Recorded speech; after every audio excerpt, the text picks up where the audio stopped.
Sebelum video ini dimulai, nothing I say is financial advice dan aset kripto merupakan aset yang memiliki volatilitas dan juga risiko substansial yang tinggi.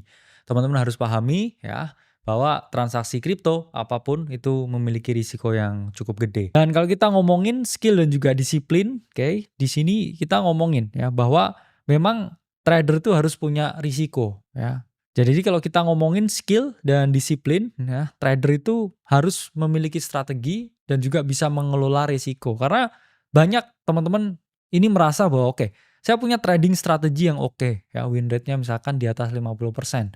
Tapi balik lagi, ketika kita tidak bisa membatasi risiko, ketika kita juga tidak bisa ya applied ya strategi itu dengan emosi yang dingin ya karena misalkan kita all in nggak punya dana darurat dan juga kita misalkan ya uangnya pinjem ya itu nggak boleh ya itu berat ya kalau kita udah punya strategi ya winning strategi tapi ininya nggak match up ya dengan kondisi internal lain yang kita miliki ya jawabannya kita nggak akan pernah bisa kemana-mana. Jadi sangat penting buat teman-teman buat tahu ya bahwa strategi itu juga harus bisa diterapkan dengan psikologis yang baik dan juga manajemen risiko yang memadai. Nah, kita akan ngomongin definisi dan juga kerangka konseptual. Jadi trader kripto itu mereka memang bisa ya keluar masuk setiap hari. Tidur mereka tuh lebih tenang. Kenapa?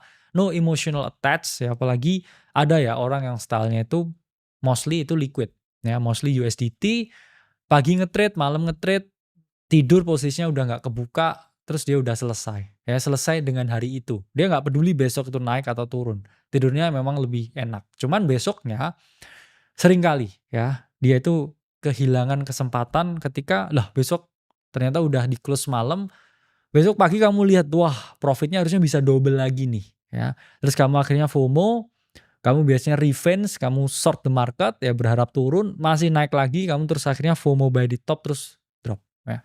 Makanya saya ngomong kalau keadaan itu bull market ya jauh lebih oke teman-teman profitnya itu lebih tinggi kalau teman-teman hanya tuh melakukan buy and hold strategi.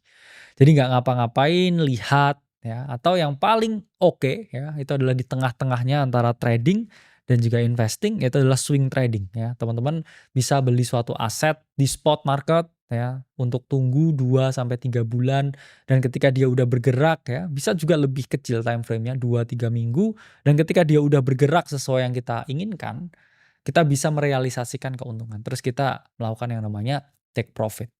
Jadi trader kripto ya, pertama itu harus bisa ya menentukan keputusan beli dan jual. Saya ngomong di sini kalau di derivative market, di futures market itu teman-teman bisa ambil dua posisi, long dan juga short. Long itu teman-teman berharap memperoleh keuntungan ketika harga itu mengalami kenaikan.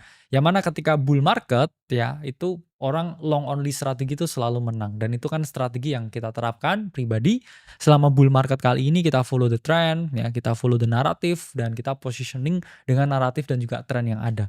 Atau kedua ya teman-teman itu bisa short the market.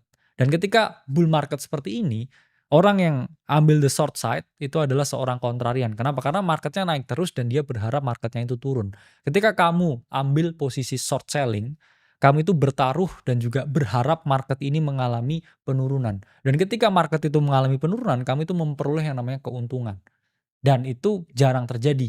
Karena koreksi besar yaitu hanya terjadi beberapa kali selama bull market. 3 kali koreksi besar selama bull market, setelah itu setelah ada koreksi, dia nggak berhenti koreksinya selama setahun. Kemudian market rally lagi. Jadi harus paham ya keputusan beli atau jual, itulah mengapa trader ini sebenarnya jauh lebih sulit ya secara keputusan. Karena kalau jadi investor ya dia hanya berdoa marketnya naik terus and that's it, that's all. Dia jadi seorang bull boy, dia bisa realizing keuntungan. Ya, atau kalau jadi trader itu setiap hari oke ini long atau short ini, koinnya yang mana? Ada ratusan, terus kamu nge-long short dan potensi salahnya itu jauh lebih tinggi daripada kamu itu hanya ngambil posisi long only. Kenapa? Karena kan hanya satu keputusan, ya satu probabilitas. Daripada hanya dua loh ya pilihannya dan asetnya itu ada banyak sekali. Dan trader kripto itu harus mahir dengan analisa teknikal. Harus tahu, nah, nanti akan kita bahas lebih dalam lagi di bootcamp kali ini ya. Di support resistance. Di mana harus beli? Beli di support, jual di resistance. Oke. Candlestick-nya seperti apa? Ini kalau ada formasi candlestick seperti ini bullish. Oh, candlestick seperti ini tuh bearish. Terus juga lihat juga ya moving average untuk melihat tren keseluruhan seperti apa. Oke, saya harus long. Kenapa? Karena candle-nya udah ada di atas moving average. Oke, ini saya harus short karena candle-nya udah close di bawah moving average. Jadi itu adalah cara menggunakan indikator ya moving average atau trend following indicator. Ada RSI ya, MACD, kemudian Bollinger Band, di mana di sini adalah indikator untuk melihat kecenderungan apakah market ini oversold atau market ini overbought. Dan terakhir, trader itu bukan tentang selalu benar. Nggak ada yang selalu benar ya, teman-teman. 100 analisa itu nggak mungkin 100-nya itu benar. Ya, jadi never go too hard on yourself. Jadi selalu ada potensi kesalahan ketika kamu itu menganalisa. Dan jangan sampai egomu terluka ketika kamu melakukan yang namanya salah analisa. Karena itu pasti terjadi 100%. Kamu itu salah analisa. Jangan sampai ya kamu itu salah analisa lalu kamu itu defending your ego. Kamu merasa bahwa wah saya loss nih, saya harus trade lagi dengan size lebih gede karena saya merasa ya bahwa saya ini nggak pernah salah. Itu akan menyebabkan kamu kehilangan lebih banyak.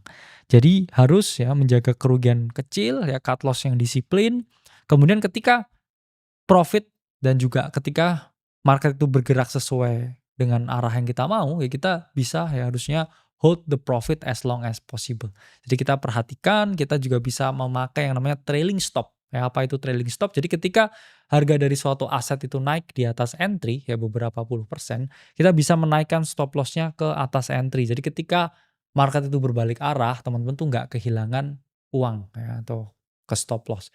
Tapi teman-teman hanya kehilangan ya profit yang sebenarnya bisa teman-teman realize. Dan dalam prosesnya ya itu harus sering dijalankan secara berulang atau a repeatable proses karena trading itu nggak bisa ya teman-teman hanya dalam semalam terus teman-teman tiba-tiba langsung jago. Nah, di Indonesia ya kita ngomongin konteks ya regulasi dan juga pajak, oke? Dan ini terkait dengan legalitas, keamanan platform ya, dan juga biaya pajak yang harus kita tanggung. Jadi harus paham ya teman-teman, status kripto di Indonesia itu bukan alat pembayaran yang sah. Jadi hati-hati ya kalau teman-teman membeli sesuatu ya, atau melakukan transaksi dengan orang, terus kemudian pakai USDT, nanti transaksi itu tidak diakui. Dan ketika itu tidak diakui ya, teman-teman bisa bermasalah ya secara perdata. Jadi di sini kripto itu diposisikan sebagai perdagangan ya komoditas atau aset keuangan digital. Jadi harus dipahami ya bahwa ini sebagai aset yang bisa diperdagangkan. Sama seperti komoditas ya, sama seperti emas, sama seperti perak. That's how Bitcoin stands ya di Indonesia. Dan pengawasan ya beralih ke otoritas jasa keuangan yang mana akan ya selalu berdampingan dengan aset kripto ke depannya sesuai dengan inovasi yang terjadi di industri ini ya. Jadi di sini kalau kita lihat juga OJK ya ini menerbitkan ya whitelist ya perdagangan berizin dan harus ya bertransaksi dengan entitas resmi. Nah, ini masalah pajak ya. Kalau beli ya di exchange lokal yaitu pajaknya udah final ya teman-teman. Jadi ya kelebihan ya kita beli di exchange lokal yaitu selalu dapat yang namanya pajak si final dan setelah teman-teman misalkan ya Bitcoin-nya mau buat long term dan teman-teman udah tahu ya caranya self custody ya karena exchange itu kan hanya tempat melakukan transaksi ya teman-teman. Itu kembali ke preferensi masing-masing ya kalau teman-teman mau melakukan self custody atau tidak atau ya udahlah aku di exchange saja karena aku nggak terlalu ngerti caranya self custody itu juga preferensi teman-teman masing-masing meskipun itu juga memiliki risiko sistemik tersendiri. Oke. Jadi kita akan belajar mengenai modul jalur trader kripto. Kalau oke saya ini cocoknya main harian ya, short term relationship ya, saya nggak bisa commit long term.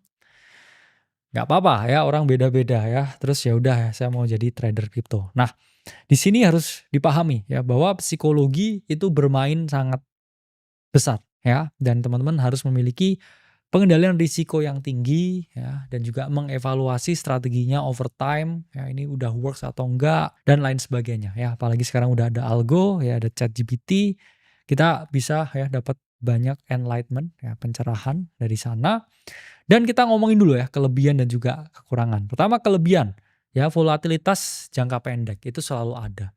Berbeda dengan investor, investor itu hanya bisa main ketika bull market. Ya, ketika bear market seperti itu mereka tidur. Ya, kalau kamu udah ngerasa 3 tahun ini profitnya udah cukup, terus tahun ini tidur, ya itu juga nggak masalah. Cuman kadang ada orang yang memang hidupnya itu di market, jadi waktu 1 tahun ya, market itu slowing down dan turun seperti ini, mereka ini pengen dapat volatilitas harian dan juga mereka ini pengen ya teman-teman dapat yang namanya ide trade harian. Itu juga masing-masing individu. Dan ketika market kripto itu buka 24 jam, itu teman-teman punya yang namanya fleksibilitas waktu eksekusi. Apalagi ada new listing A, B, C, D, bisa kamu long paginya, kamu short malamnya, itu endless opportunity. Cuman ya balik lagi, endless opportunity itu juga meningkatkan juga ya potensi ya rugi dari market. Dan kekurangan ya di sini pertama memang banyak trader yang itu nggak bisa konsisten ya dalam jangka panjang karena sulit ya setiap hari trading dan lain sebagainya. Dan rugi juga ya biayanya. Apalagi kalau teman-teman ini tradingnya tiap hari pakai leverage, ada biaya nginep. Wah itu setiap hari fundingnya tuh jalan. Ya itu juga harus diperhatikan. Kemudian ya biaya ya atau fee itu juga sangat tinggi. Ya, buka transaksi ada fee, close transaksi juga ada fee, ya dan juga dengan leverage yaitu posisi bisa terlikuidasi. Artinya apa sih leverage? Misalkan kamu pakai leverage 10x, modalmu itu cuma 100.000. Ya, dengan leverage 10x kamu bisa punya modal itu 1 juta. Tapi kalau harga suatu aset itu turun 10%, kamu kehilangan seluruhnya. Kenapa kok turun 10% kehilangan sepenuhnya ya? Karena 10% penurunan ya kamu kalikan 10 dengan kamu punya leverage itu 100%. Ya, dan ketika posisi itu udah minus 100% ya hilang ya barangnya. Oke, jadi harus hati-hati trading dengan leverage, harus hati-hati juga ya trading dengan margin. Jadi kalau mau jadi trader ada beberapa yang harus teman-teman checklist ya di sini. Pertama tools, pakai TradingView gratis, pakai exchange juga gratis. Oke, ini harus centang. 2, punya kalender berita ya pakailah Coin Market Cal ya, itu juga bisa melihat ya untuk kalender. Kemudian Trade Journal ya, ini banyak aplikasinya ya, ada CoinStat dan lain sebagainya.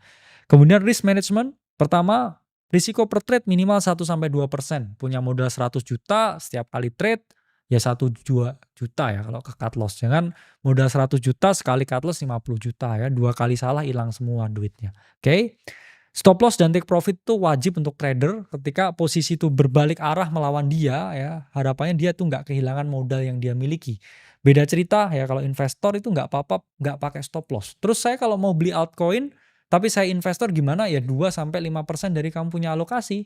Punya 100 juta beli koin A, jangan pakai uang 50 juta atau pakai uang 100 juta. Punya uang 100 juta beli koin A ya 2 juta atau 5 juta ya. Kalau itu koinnya ke nol pun ya kamu hanya kehilangan 2-5% dari kamu punya portofolio.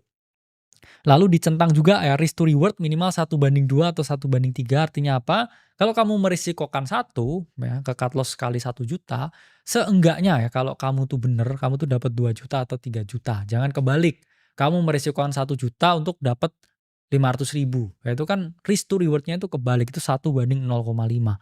Oke, harus paham juga ya positioning sizes berdasarkan ya stop loss kalau 10%. Ini saya gimana atur marginnya supaya 1% modal aja, ya itu ada di kalkulator ya untuk menghitung ya trade yang kita miliki. Oke. Dan selanjutnya ya edukasi minimum harus paham ya candlestick, support resistance, basic karena banyak yang trading ya teman-teman nggak ngerti apa itu support, nggak ngerti apa itu resistance ya. Mereka nggak akan bisa kemana-mana. Kemudian harus lihat juga ya indikator yang dipakai, moving average ya, relative strength index ya, MACD, Bollinger Band untuk melihat ya, oke ini udah oversold, overbought, waktunya begini, waktunya begitu, ya itu harus juga teman-teman pahami.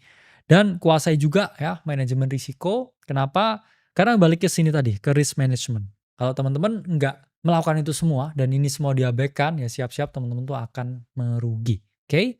Dan ini adalah hal-hal yang mana harus dimiliki oleh para trader. Kalau kamu nggak punya beberapa hal ini, kamu jangan menjadi seorang trader. Pertama, nyaman dengan probabilitas. Trader itu tidak dituntut untuk selalu benar. Tapi ketika benar, dia dapat uang, dan ketika salah, egonya itu tidak terluka. Kalau kamu setiap kali salah dalam trade egomu terluka, kamu merasa rendah diri, rendah hati, ya nggak apa-apa rendah hati, rendah diri, ya udah stop, jangan trading. Kedua, disiplin. Kalau misalkan kamu udah waktunya take profit ya take profit, waktunya stop loss nih stop loss. Misalkan kamu udah take profit dan harga itu masih naik terus ya udah nggak usah dilanjutin lagi ya.